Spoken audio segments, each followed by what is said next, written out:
Tonight, a young Watsonville mother is being remembered. Family and friends of Brenda Becerra, murdered last week, came together for a vigil. This is just hours after her husband's arrest for that crime.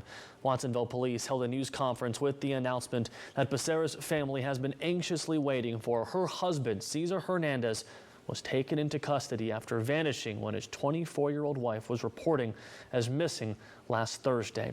This video was taken at the San Ysidro border, where Hernandez was found re-entering the country from Mexico yesterday.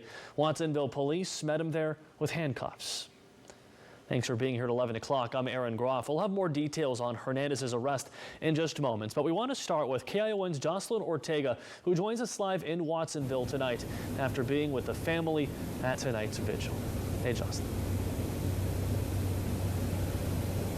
It was a very emotional night indeed, with family members, neighbors, and everyone who knew Brenda coming out to show their support. And I did speak with some neighbors earlier today. They all said that they were happy to hear the news, and the family was overcome with joy and relief that the man believed to be responsible is now behind bars. Now, dozens of people showed up, and they expressed their grief in tears as they mourned the loss of this young mother. During the vigil, there were discussions of compassion and forgiveness, but the family says the pain is just too heavy, and they are still trying to make sense of why this all happened. Becerra's father said one of the biggest challenges for the family is that they have not been able to see Brenda just yet. But moving forward, they say they are confident that justice will be served.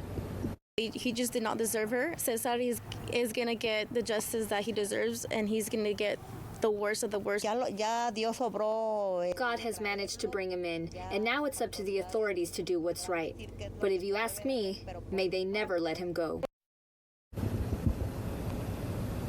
The family says they are in the process of making arrangements for a funeral, and that their next step is gaining custody of Brenda's 2 children. And the neighbors I spoke with say, quote, "You just never know what goes on in the lives of others," and that this is an example of a much broader issue of domestic violence.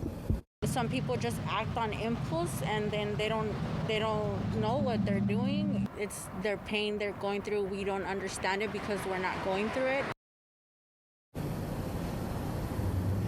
As of right now, the family tells me the children are safe and that they're making arrangements for them to stay with an uncle in the meantime. In Watsonville, Jocelyn Ortega, KION News Channel 546. Jocelyn, thank you very much. Your heart breaks for that family. As for her husband, Hernandez booked into the Santa Cruz County Jail without bail and is now facing murder charges. The Santa Cruz County Sheriff's Office says Becerra's cause of death was blunt force trauma to the head and strangulation.